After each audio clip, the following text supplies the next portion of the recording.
پہلی یہ کہ پارٹیسپینٹس کی سیفٹی کو انشور کرنے کے لیے جو ہے یہ ٹیسٹ آن لائن کنڈکٹ کیا گیا اور پارٹیسپینٹس یعنی کیئر گیورز نے اس کو خود ہی سیلف ایڈمنسٹریٹ کیا. It was not recorded under the guidance of professionals. دوسرا یہ کہ دوسرے سمٹمز بھی جو ہیں وہ رول پلے کر رہے تھے to increase the stress and strain in care givers which could not be controlled. پھر اس اسٹڈی میں جو ایک زیادہ لمیٹیشن وہ یہ تھی کہ ڈیٹیلز آف دا سیویئرٹی یعنی degree and severity level of the child illness یا اس کی ڈسیبلٹی کی ڈگری نہیں بتائی گئی تھی کیونکہ اس سے بھی کیئر گیورس کے اسٹریس اور اسٹرین پہ افیکٹ ہوتا ہے لیکن یہ اسٹڈی میں مینشن نہیں تھی. اور پاس ہسٹری آف مینٹل ہیلتھ بھی کیئر گیورس کی مینشن نہیں تھی. اور لاسٹلی یہی تھا کہ آن لائن نیچر کا کویشچنر اسٹرکچر تھا.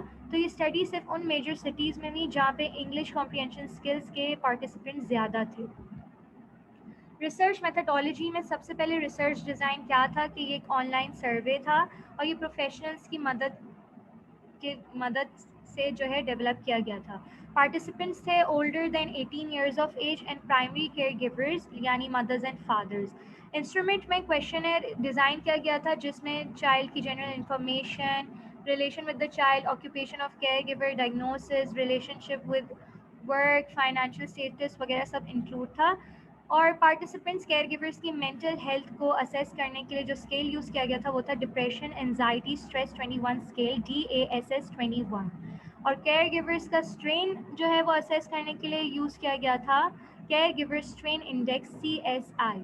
ڈیٹا کلیکٹ کیا گیا تھا تھرو آن لائن کویشچنر جو کریٹ کیا گیا تھا اور لنک کے through e mails, what's app وغیرہ کے تھرو جو ہے کیئر گیورس تک پہنچایا گیا تھا.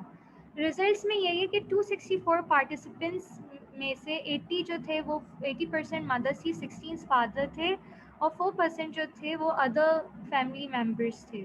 ریزلٹس یہی شو کرتے ہیں کہ ڈپریشن, انزائٹی, اسٹریس وغیرہ جو ہے وہ بہت زیادہ انکریز ہوا آفٹر کرونا یعنی آفٹر پینڈیمک. اس گراف میں بھی ہم دیکھ سکتے ہیں کہ ہر لیول, ہر سیویئرٹی کا ڈپریشن, انزائٹی اور اسٹریس, اور سب سے زیادہ لارج اماؤنٹ میں انزائٹی جو ہے وہ ڈیولپ ہوئی تھی, انکریز ہوئی تھی in care givers, then stress and then depression.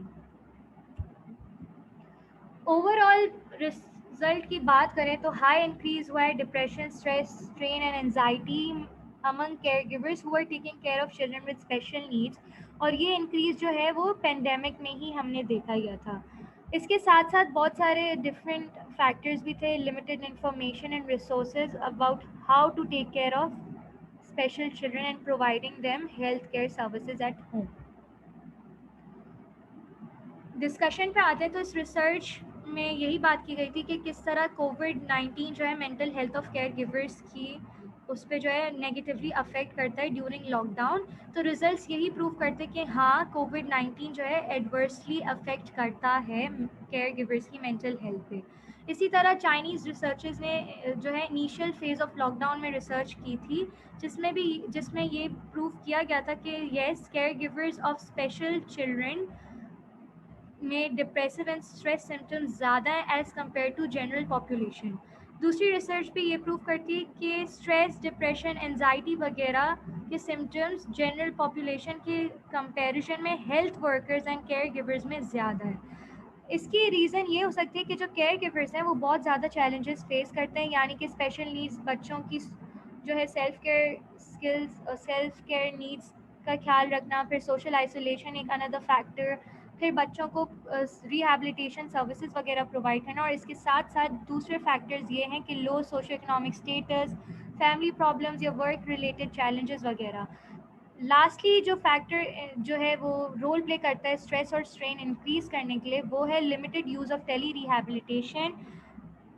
یعنی بہت زیادہ کیئر گیورز جو ہیں وہ ٹیلی ریہیبلیٹیشن سروسز کے بارے میں نہیں جانتے, نہ ہی اس کو یوز کرتے ہیں. اگر ہم پینڈیمک یعنی لاک ڈاؤن سے پہلے دیکھیں تو جو مین آف پرسیو اسٹرین تھا وہ 4.30 تھا ان کیئر گیورز, لیکن آفٹر لاک ڈاؤن جو ہے مین آف اسٹریس اینڈ اسٹرین جو ہے وہ 7.29 پہ انکریز ہوا, جس سے یہی پروو ہوتا ہے کہ ریپڈلی انکریز ہو گیا because of COVID-19 and lockdown. Conclusion میں یہی بات کی جاتی ہے کہ اگر کیئر گیورس کو پراپر کمیونیکیشن سروسز ملتی ہیں, ان کو بتایا جاتا ہے کہ ٹیلی ریہیبلیٹیشن سروسز کیا ہوتی ہیں, ان کے کیا بینیفٹس ہیں, ان کو کس طرح یوز کرنا ہے، ہوم کیئر تھراپی وغیرہ کس طرح پرووائڈ کرنی ہے، کاؤنسلنگ ان کی جاتی ہے، وہ کنسلٹ کر سکتے ہیں ڈائریکٹلی کسی بھی ایشو کے اوپر پروفیشنل سے. تو اس کی مدد سے جو ہے وہ پراپر جو ہے کیئر کر سکتے ہیں گھر پہ اپنے بچوں کی ڈیورنگ دا پینڈیمک. اب ہر ریسرچ جو ہے وہ کنڈکٹ کرنا فیوچر میں پاسبل نہیں ہے، لیکن یہ ریسرچ فیوچر میں پاسبل ہے کنڈکٹ کرنا. کیوں؟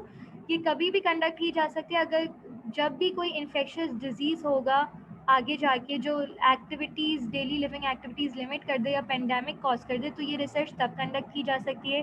یہ ریسرچ اب بھی پاکستان میں کنڈکٹ کی جا سکتی ہے کیونکہ کرونا وائرس ابھی بھی اسپریڈ ہو رہا ہے اور پاکستان میں بھی بہت زیادہ اسپیشل نیڈس کے بچے اور ان کے کیئر گیورز موجود ہیں.